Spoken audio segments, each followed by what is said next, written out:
being here. All right. Hi, everybody. Can you hear me okay? All right. So really wish I could be there with everybody today. I'm in my friend Pablo's kitchen in Las Vegas, New Mexico. I had to kind of get this arranged because I've got a conference starting here in Las Vegas in about an hour. And so I had to figure out where I could get Wi-Fi and do this remotely at least. But really wish I could be there to engage with you guys all in person. And sorry I can't be, but um, the New Mexico League of Zoning Officials demands my attention today. So anyway, thanks all for being here. I'm going to go ahead. I'm going to turn off my camera. Well, I'll introduce myself. I'm the senior planner at Taos County. I've been in the county planning department for about 3 years. It'll be 3 years in about a month from now. And so I'm waiting on, my annual review and raise at that point, woo. And but I really love working at the county planning department. We have good leadership. We're working hard to streamline some of these processes. Um, a lot of what the information I'm going to give you today, my slides have a lot of information, but I'm going to try and keep things really high level to keep it moving. And you're going to notice a real contrast between the county and when Chris gets up to do his talk for the town of Taos. And the biggest difference really is that the town of Taos has zoning. And so a lot of our processes are overly involved and overly complicated because we don't have zoning. So we are in the very early stages of rewriting our land use regulations and our subdivision regulations, and hopefully we can streamline those processes. We're going to need public input and public support as we get into those public meetings to talk about those things. So I hope you'll all, take away some understanding about the importance of zoning and maybe support us as we get the ball rolling and get some efforts going to create more zoning countywide in Taos, so we can encourage business to develop where it's appropriate and kind of leave our residential areas and our agricultural areas alone, but also make it easier for business to to develop where it's most appropriate. So with that, I'm going to turn my camera off and I'll share my screen and we'll get this party started. Okay. All right, everybody can see that fancy thing. That's a city, so that's not us. That's not Taos, but PowerPoint has these great things, and they don't have like a rural planning motif that I could pick from. But anyway, so this is going to be, we're going to be talking about commercial permitting. This is kind of a quick overview of the planning department. We have 3 divisions. Planning division, which is myself, Chief Planner Rudy Perea, our planner Polina Fativa, and planning technician Dolores Lujan. We also have the building division, who's going to do your building permits, plan review, inspections, code enforcement, and of course our rural addressing division, who's going to give you an address. But they also handle any floodplain wetlands review, which is a requirement for any application that comes through our office. These are our pertinent ordinances. So do I need to get this side thing out of the way, or is everybody just seeing the presentation, or are you also seeing this stuff? I'm just going to do that just in case. All right, so these are our pertinent ordinances. We're working under a 2018 version of the land use regulations and a 2005 version of our subdivision regulations. Both of these documents are desperately in need of rewrite and like I said, kind of with a goal towards streamlining our processes. Let's see.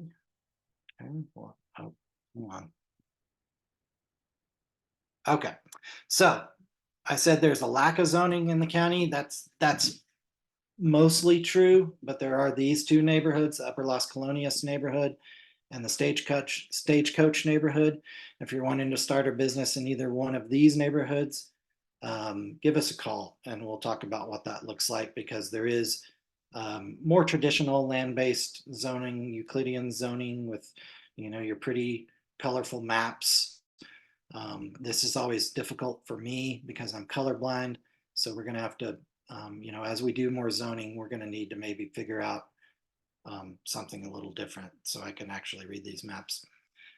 But these ordinances have been in place for a while and also need to be updated and need to be streamlined, because while these neighborhoods have some allowed uses, there's probably more prohibited uses, and they still end up having to go through a lot of the same zoning clearance processes that we're going to talk about. The rest of the county rural area. So this is a map of the county.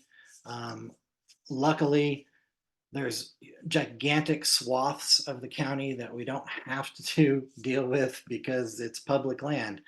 Our one enforcement officer would be even more run ragged if he had to cover all of this. But we just have to deal with the white areas on the map here. There's the two triangles that are, as I mentioned, I'm colorblind. I think one's yellow, one's maybe purple. That's that Upper Las Colonias neighborhood and the Stagecoach neighborhood that I referenced earlier. So those are the two zoned areas. Everything white is our jurisdiction. Of course, the municipalities, Town of Taos, Village of Cuesta, Town of Red River, Village of Taos Ski Valley, those are all their own entities. And if you're in one of those locations, you don't have to deal with the county. So I'm going to go back here.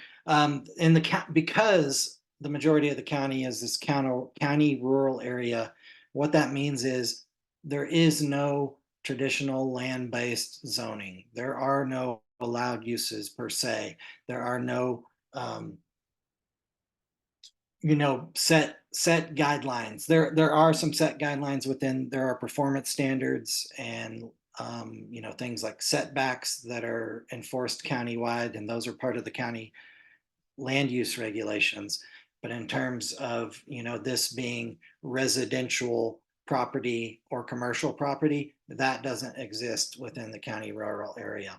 And so because of that, we do everything through performance-based zoning, which means you give us a call, you say, hey, I want to open a dog grooming business. Is the land zoned for that? And we say, well, not exactly. It's not zoned for that. It's not zoned at all. But if, depending on a few criteria, that'll determine what type of zoning clearance application you'll have to apply for. There are some exemptions. So if you're growing crops, you're raising animals, and as long as those crops are not cannabis, then you can be exempt, as long as you're not selling those crops, selling vegetables from the roadside stand or something like that. That does not require a zoning clearance. There's excavation, clearing, blah, blah, blah. We're not going to get too deep into that. Those things are not really issues today, but those are exemptions, including utility easements. Another thing we have to talk about is what we call legal non-conforming uses. And so that's a really exciting term. And what that means is anything that has been in operation, has been a building or a business that has been in operation since prior to our current land use regulations, is considered legal non-conforming. And so, let's say a business in El Prado that has been in one of those, there maybe around that area, around where Taos Clay used to be, and they're building that two-story building or a two-story addition. It's been in operation since like the 90s. That's prior to when our land use regulations were adopted originally. that would be considered legal nonconforming. As long as that business stays exactly what it is, then all they need to have is a Taos County business license through the county clerk's office. Now, let's say that person closes their business and then someone buys it and they want to do exactly what the other person was doing before. And as long as it has been less than a year since that other person closed their business, then we still will consider that to be legal nonconforming. Um, Now, if they want to go into that location and do something that we would consider to be equal in terms of impact, or even less than, in terms of like the amount of traffic in and out, or the kind of business, like is if it's going from like a grocery store um, to a fruit stand, that'd be really comparable. We would still consider that to be legal nonconforming. If it's been over a year, then we consider that to be an abandoned use. And so someone might come in and want to operate the same business or maybe do something slightly different. As long as it's not more impactful, we will steer them toward a commercial zoning clearance for that property if it's been over 365 days. So, and there is some benefit to that versus the alternatives. So, the first zoning clearance we'll talk about is cannabis related. So this is kind of something new that we had to come up with, in 2021 after legalization in the state. But we call it an administrative cannabis review. And this is really for the lowest level of cannabis activity, growers who have less than 200 plants or up to 200 plants, and class 1 manufacturing, which is just basically labeling and packaging. And so this is a very kind of straightforward application. It gets reviewed by our staff, and we're able to approve that administratively. So residential, I know we're talking about commercial today, but we do kind of have this gray area of commercial zoning clearance within our residential zoning standards. And so one of those is vending booths or vehicles. So your common food cart, um, something along those lines. We have an application, a fairly straightforward application for that. If you want to operate a food cart or any kind of vending operation. The one we deal with the most and probably see the highest volume of any application through our office, other than maybe building permits, is the home occupation permit. And so the home occupation permit is for any business that you're running out of your house. If you're, we see a lot of therapists who are operating, their private practice in an office in their home, having clients in the home. Really, actually, if you have a home office and you're doing remote work, you really need to have a home occupation permit. Anything like that where you have a home office where you're doing work from your residence.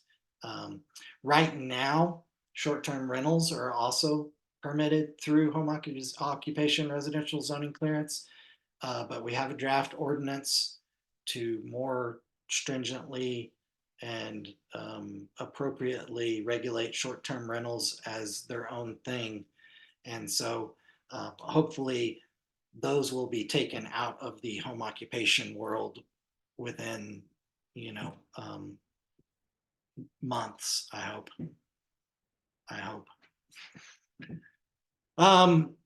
We'll move on there from there. Zoning clearances, commercial zoning clearances is kind of what I was talking about earlier. If you're moving into that previous location where somebody had a business, you're not having to do any new construction. You're not changing the footprint. The parking's all there.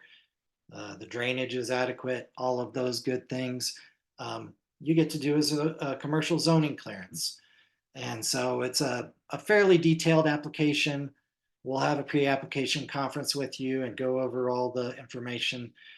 The good thing about this is it is approved administratively, meaning that there's no need for a public hearing. And if anyone's ever been to a public hearing in Taos, at Taos County or at the town of Taos, you know that's where things can get a little bit tricky at the public hearing. So if you can avoid that, it's great and it's good for business. And we'll try to get as many people in under this as we legally can. I have a picture of Shady Brook Inn right here. It's for sale currently. So, you know, if you were, as an example, kind of give some context, if you were to buy the Shady Brook Inn there in Taos Canyon and operate it as an inn, to continue to operate it as it has been operated, um, we would consider that a legal non-conforming use. We would sign your business registration form and send you down to the clerk's office to get that recorded and get your business license. If you wanted to buy the Shady Brook Inn and turn it into, use it for a different use, let's say, I don't know why I can't come up with an example. Let's just say like a biker bar restaurant. Um, then we would probably look at, okay, is this the same impact as the inn was? Are you getting more traffic? In that instance, it might actually be more traffic. So we'd steer you toward a special use permit. But if you were doing something like maybe turning it into um, a rehab center or some kind of medical facility with in and outpatient, we could probably say that's a commercial zoning clearance because you're doing something that's relatively the same impact as the inn it was when it was in operation. So that's just one example there. So from there, we go up to the special use permit. And so this, there's a long list of things that we would permit through the special use permit. But the main thing to be aware of with the special use permit is that basically any new kind of business from scratch, not tied to an existing location where you're doing new construction, is going to require a special use permit. And so this is a little more, even more involved application process. Generally, we're going to require you to work with an architect or an engineer to get a site plan created, to get your drainage plans created, to do a parking plan, a landscape plan, terrain management, all of these different things. And so, and the really exciting part about the special use permit is that you get to have a public hearing. Doesn't that sound fun? So we will still review the application as planning staff in our department. And once we're able to deem the application complete, then we'll schedule the planning or the public hearing before the planning commission.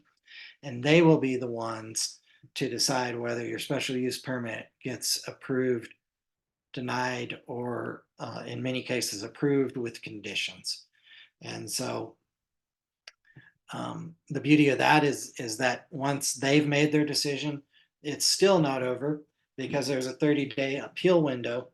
And you can, if say you apply for the special use permit and get denied, you could appeal the planning commission's decision to the board of commissioners, or anyone within the area of notice, which is 1,000 feet from your property boundaries.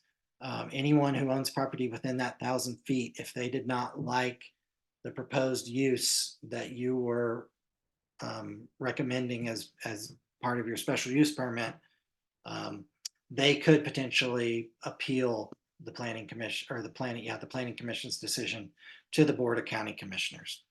And so this often adds a lot of time and money to the application process for the applicants, and it gets politically complicated and all these things that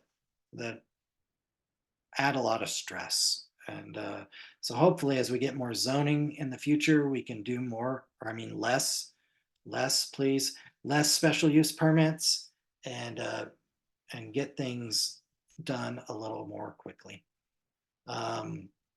So this is the approval process that I was talking about. The Planning Commission looks at it. There's your area of notice, can be appealed. And if that wasn't enough fun, there's one more higher level, the major development zoning clearance. And these are the triggers for the major development zoning clearance. If you are going to develop more than 5 acres of land, if your proposed square feet of gross space is greater than 80,000 square feet, which is pretty massive building, you would be a major development. If your projected cost is over $5 million, that's a major development. It can be basically multifamily housing can fall under major development if it's going over these other thresholds. We consider multifamily housing to be anything with more than 3 units. So most of those projects fall under a special use permit. I don't think we've ever seen a major development housing project in the county, but maybe it's time for that. We'll see. So the major development zoning approval process is even longer and more involved, because you get to have not only one public hearing, but you get to have 2 public hearings. And the first one's before the Planning Commission, and they're going to hear the application.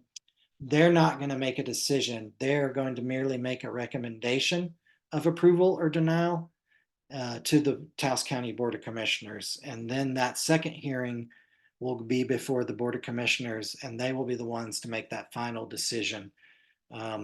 If this gets appealed, it goes to district court, which is, we don't want to go there. It's even more fun, we'll say. So anyway, after all of these zoning clearance processes and all this involved processes, then we can sign off on your business registration form, and you can get your business license. And so I've tried to keep this really high level, because all of the individual processes are very detailed. There's a lot of documentation required. There's quite a process, as you can see, for all of these.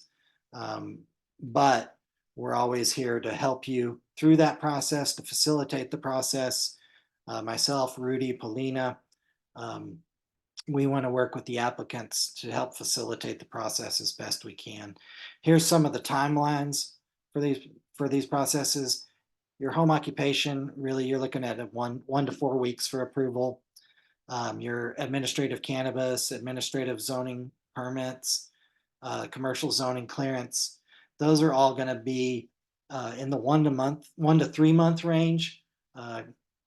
When you submit your application, we have 30 days to review those. And then, we work with the applicant, after the 30 days, or as soon as we can get the review done. We try to get it done in less than 30 days, but depending on the workload, that's not always possible. But we'll send out a letter and say, here's some areas where we need a little more clarification, a little more detail in your application. This documentation is missing, those types of things. We'll work with the applicant and give them the opportunities to put that resubmittal package together, get that back to us, and then we'll continue in that way back and forth until we're able to deem the application complete. And that's true for all of these applications and all of these zoning clearance processes.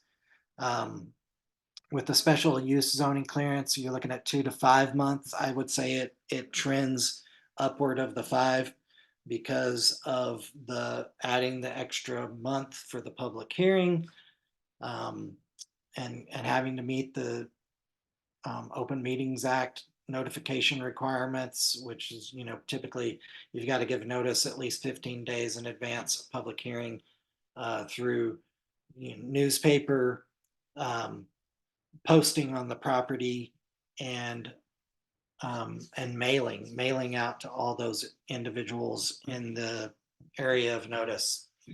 And so that ends up being a pretty long process. It's not something that you can get done overnight for sure.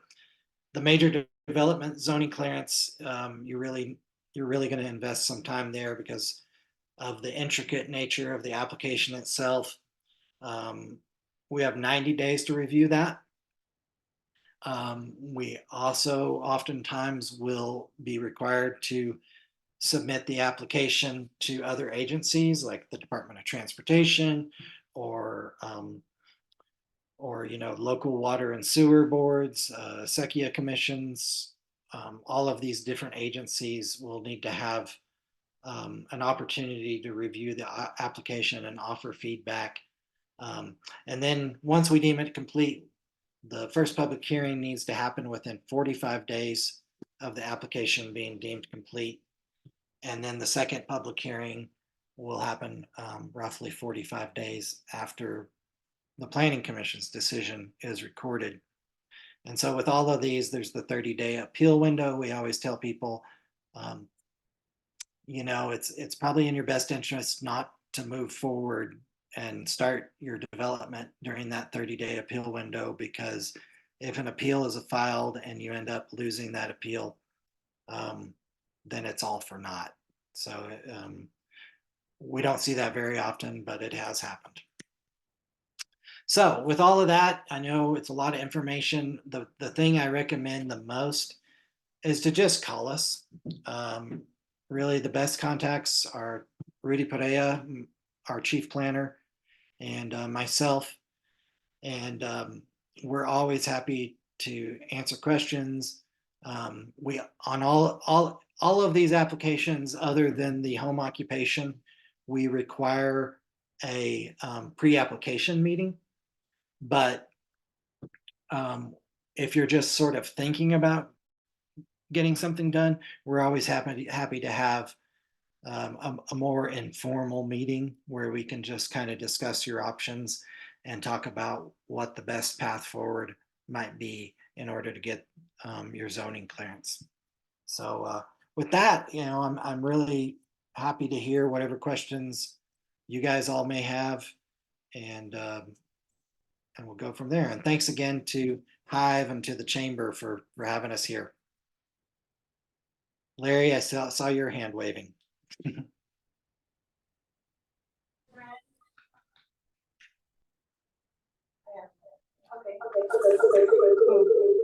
Hold on. Okay. Good. Nope. Okay. I think ask through this guy and then mute, and I'll unmute. Hi, Andy. So I have a question. If you are starting a business, that's probably going to fall under the first one, I can't remember the terms that you used for it, the residential, whatever that is. So if you submit a business application, is there then also zoning that has to happen after that? Or is it just the application, since it's considered like a home run business? So a little Sorry. We're gonna flip this. all right, we good? Okay, that does sound better. So if you are submitting a home occupation permit for the home run business, that is considered a zoning clearance. What it is it's a supplemental application to your residential zoning clearance. And so we have a lot of these supplemental standards and supplemental applications within the land use regulations. And so home occupation is one of those. Also, like if you were doing a cell tower, there's a separate set of regulations for that, or multifamily housing. But yeah, to answer your question more directly, the home occupation, it's called a home occupation residential zoning clearance. So you would be, once you get through that process, you're good to go.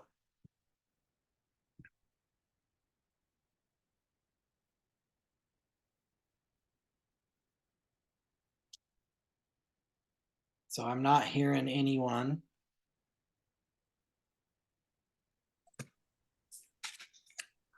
So I want to say it was passed just last year where people will be allowed to cook things out of home-based kitchens for, you know, like small business. Is that something you need a business license to do? So was that Hold statement? on one second. Yeah.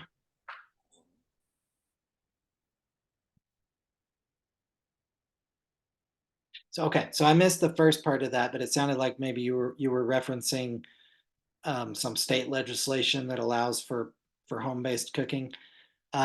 Yeah, we would require the home occupation permit most likely, as long as, you know, maybe it's like kind of a home kitchen and then they go sell that food somewhere else.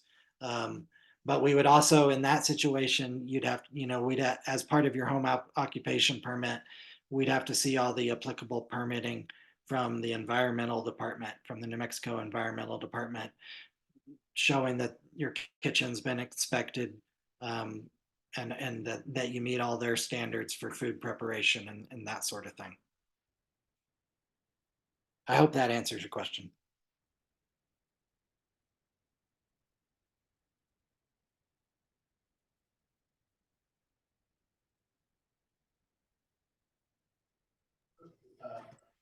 Apply for the whole kitchen. It's not as rigorous, but there's some very specific things that they're gonna ask for. But you have to get a license. It's You have not to like, get- okay, like I need to make a couple of bucks, I can do this. You have to No. go and jump through some hoops first. If you're gonna sell something commercially, it's my understanding that the moment you sell it commercially, then you need to have your kitchen or wherever it's prepared, approved by New Mexico Environmental Department. Or you can prepare it at places like TCEDC that have a commercial kitchen. We're a kitchen, we're trying to do as well, but it depends on what the product you're selling as well. You might have to go through the US. If you're just cooking, prepping ingredients, that's fine, but if you're originating things like milk products, that's a whole other. Is it, on that, is there another group that can help guide on those, or is that just kind of also? You know, who probably, Chase to? who probably do real good would be the TCEDC, which I would recommend, because Taos County Economic Development Corporation. Okay, great, thank you. And that is what their business is. Okay, perfect. They're pretty full. Great, thanks. Yeah. They're pretty full and there's a waiting list, which is why they're trying to do the same thing. They're trying to sell a kitchen where people can pop in and prepare food. But yeah, it's quite a hard time to find out the specifics from the environmental department. Absolutely. The other person you might contact and who has a kitchen that might make it available would be Micah over at Farmhouse Cafe. Yeah. Amigos, locale. Yes. It's downtown and they have a kitchen that they prep the school lunches out of. And she also owns farms. Just went through the whole business process with the town, so with the environmental department stuff, it's very